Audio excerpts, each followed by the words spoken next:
आज हम लोग क्लास 12th का चैप्टर नंबर 2 पढ़ेंगे। चैप्टर 2 का नाम है sexual reproduction in flowering plant.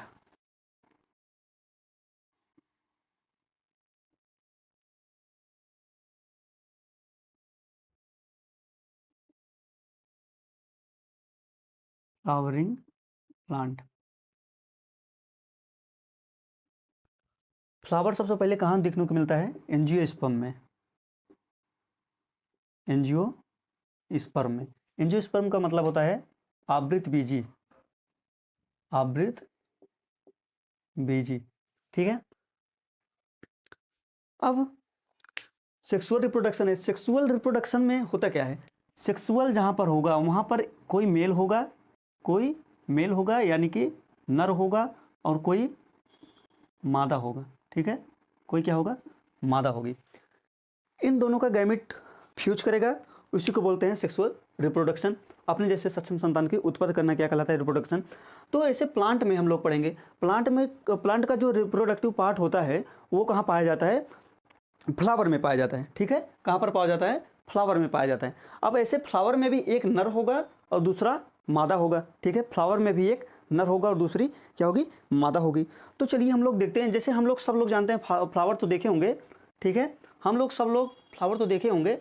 अब चलिए हम लोग फ्लावर का नर वाला पार्ट देखते हैं, यानी कि जो मेल वाला होता है। रिप्रोडक्शन को हम लोग जानते हैं कि एनसीईआरटी में रिप्रोडक्शन को 3 पार्ट में डिवाइड किया है, यानी कि रिप्रोडक्शन जो फेज है उसको 3 फेज में बांटा गया है। तो पहला फेज है क्या? पहला फेज प्री फर्टिलाइजेशन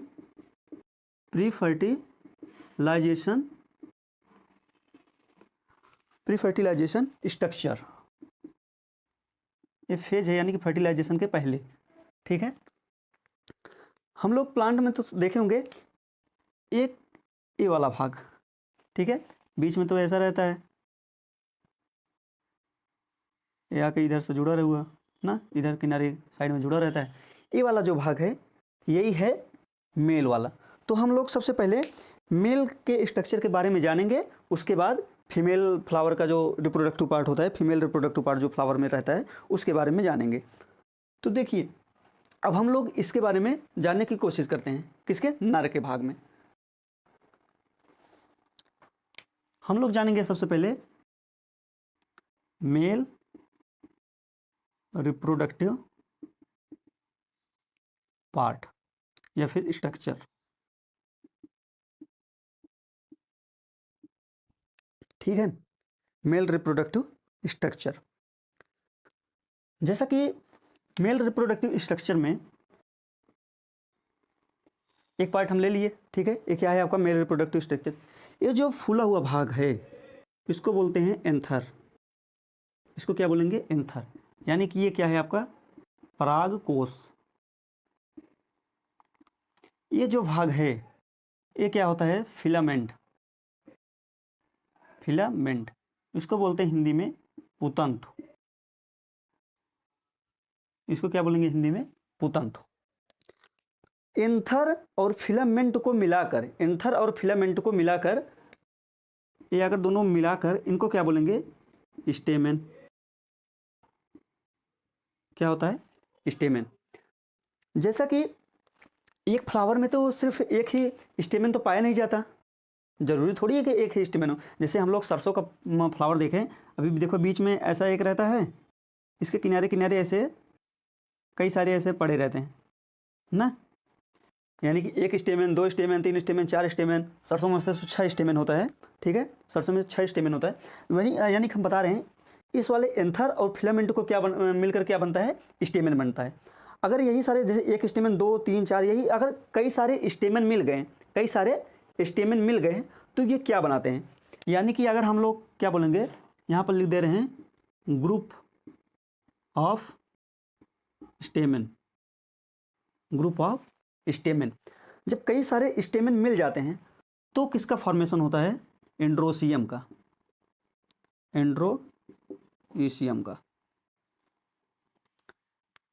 एंड्रोसियम को हिंदी में बोलते हैं पुमंग।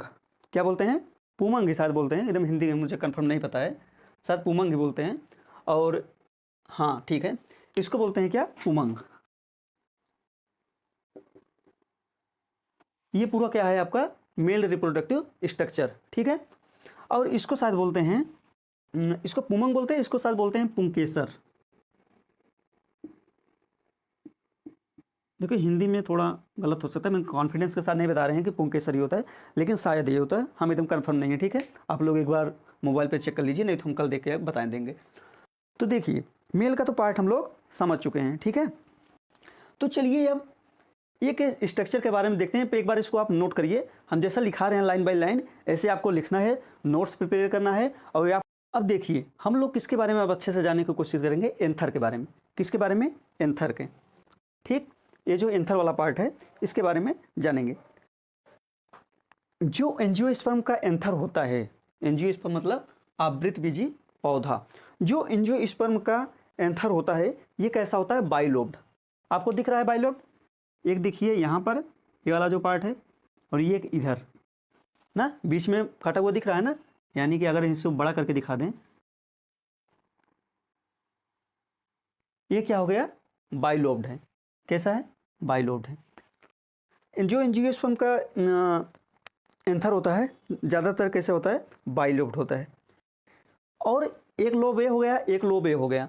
इसके लोब में ऐसे लेयर बटा रहता है, ठीक है।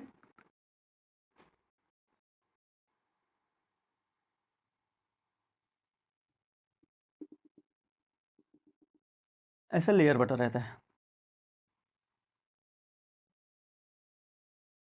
ठीक। और एक इधर से भी बटा रहता है,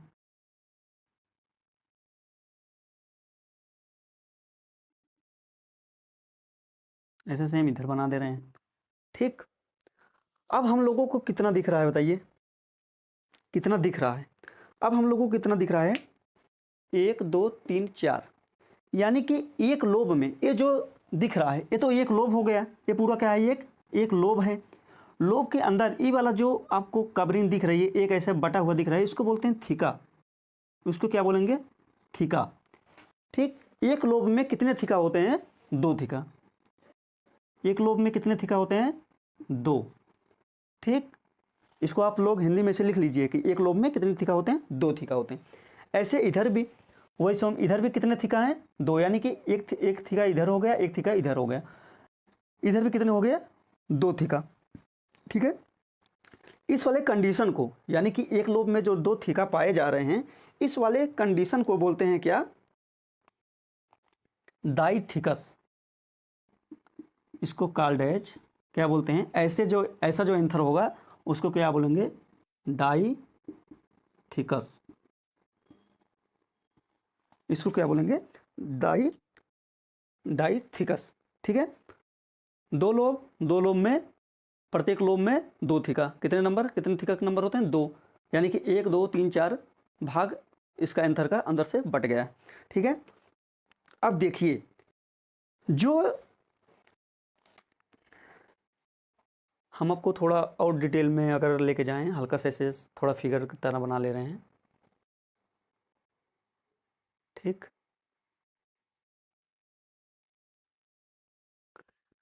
ठीक है, अब ये तो थीका इसे बन गया ग्रुप में।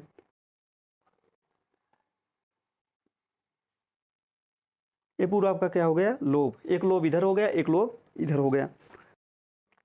अब ये जो बीच वाला ये वाला गोला वाला भाग दिख रहा है, ये जो अलग अलग बॉक्स दिख रहा है, उसको क्या बोलते हैं, इसको क्या बोलते हैं, माइक्रोस्पोरेंजिया। इस वाले पार्ट को क्या बोलेंगे,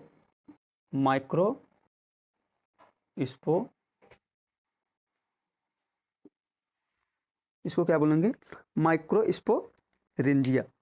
यही माइक्रोस्पोरेंजिया जब ऐसे देखो, ये तो शुरुआत में रहता है, जब फूल बना एंथर का निर्माण होता गया तो शुरुआत में यही माइक्रोस्पोरेंजिया आगे चलकर किसमें डेवलप हो जाता है, डेवलप इनटू, किसमें डेवलप होगा, पॉलन साइक में। किसमें डेवलप हो जाएगा, पॉलन साइक में। माइक्रोस्पोरेंजिया की संख्या कितनी है, 1 2 3 4। माइक्रोस्पोरेंजिया कितनी संख्या है, 4 इन नंबर। जैसे बहुविकल्पी क्वेश्चन में आ गया आपका कि माइक्रोस्पोरेंजिया की संख्या कितनी होती है, 4, ठीक है। लोब कितने होते हैं, 2, और एक लोब में कितने थीका होते हैं, 2, टोटल कितने थीका होते हैं, 4, ठीक। इतना आप लोग समझ गए। अब देखिए हम लोग थोड़ा अब इसके बारे में जानते हैं, किसके, माइक्रोस्पोरेंजिया के बारे में थोड़ा जानेंगे। एक बार इसको नोट करिए, जैसा समझाए हैं एक बार अपने, अगर अपने आप से बन जाए लाइन में, जैसे हम बताए थे वैसे लाइन के हिसाब से अपना अपना लिख लीजिए अपनी समझ के अनुसार, ठीक है। स्पोरेंजिया में कितने लेयर होते हैं, 4। जो सबसे बाहरी लेयर होती है, लिख दे रहे हैं, माइक्रोस्पोरेंजिया में कितने लेयर होते हैं, 4 लेयर होता है। जो सबसे बाहरी लेयर होती है उसको बोलते हैं एपिडर्मिस। सबसे बाहरी लेयर जो होती है ये क्या है आपकी, एपिडर्मिस। दूसरा लेयर इंडोथीसियम, क्या होता है, इंडोथीसियम। तीसरा लेयर आपका हो गया मिडिल लेयर। कौन सा, मिडिल लेयर।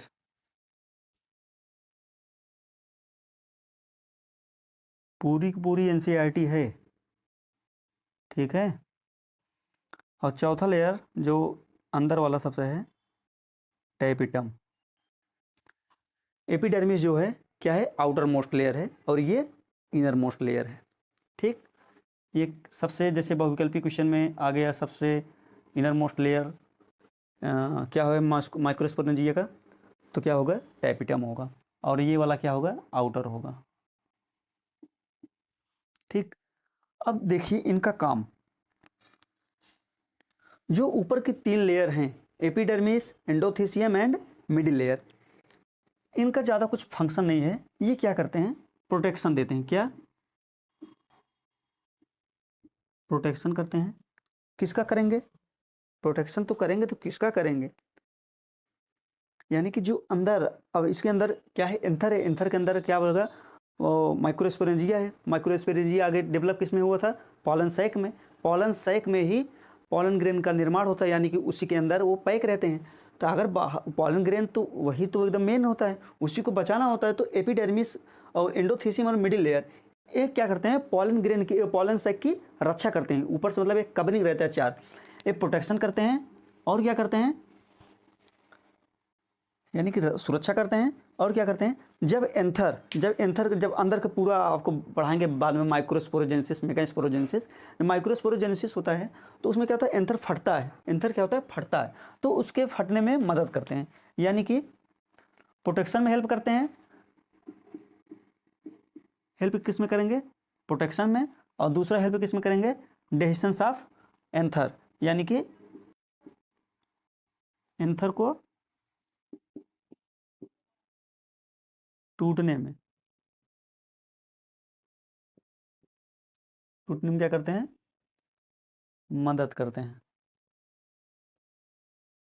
कौन से, ये 3 layer, epidermis, endothecium and middle layer, ठीक है। अब लास्ट वाला बच्चा जो ये क्या है, टेपिटम। लास्ट वाला क्या है, टेपिटम। जो पोलन सैक के अंदर, जो अंदर उधर पोलन ग्रेन बन रहा है, माइक्रोस्पोरोजेनेसिस इसके बाद वाला टॉपिक, उसको हम बताएंगे, तो आपको बताएंगे कैसे पोलन ग्रेन बनता है। तो जो पोलन ग्रेन बन रहा है उस टाइम, उसको क्या करता है, भोजन प्रोवाइड करता है। क्या देते हैं, जो पोलन ग्रेन बन रहा है, पोलन ग्रेन मतलब होता है परागकण, पोलन ग्रेन को क्या देता है, भोजन।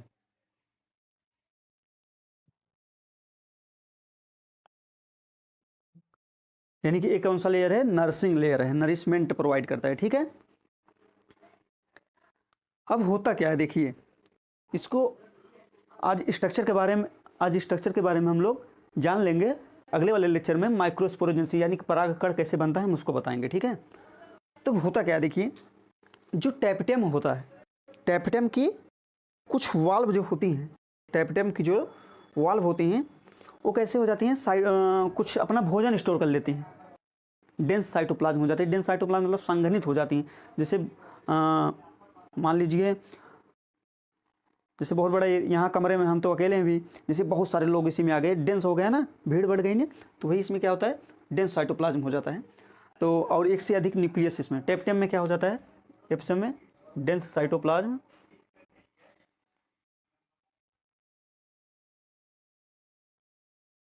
और क्या होता है, and more than one nucleus. ठीक है, अब आगे चल, अब एक होता है स्पोरोजेनस टिश्यू, एक क्या होता है, स्पोरोजेनस टिश्यू। इसके बारे में हम लोग कल जानेंगे। वैसे एक ऐसा होता है 2n होता है, ठीक है, यही पोलन ग्रेन के निर्माण में बहुत महत्वपूर्ण भूमिका निभाता है। तो हम लोग आज इतना तो पढ़ चुके हैं, स्ट्रक्चर के बारे में जान गए हैं। अब कल यानी कि अगले नेक्स्ट वीडियो में हम माइक्रोस्पोरोजेनेसिस को अच्छे से आपको समझाएंगे। ठीक है, हमारे साथ जुड़े रहिए और आपको NCERT एकदम बेसिक से हाई लेवल तक लेके जाएंगे, बढ़िया से पढ़ाएंगे। आप लोग अच्छे से तैयारी करते रहिए बस हमारे साथ।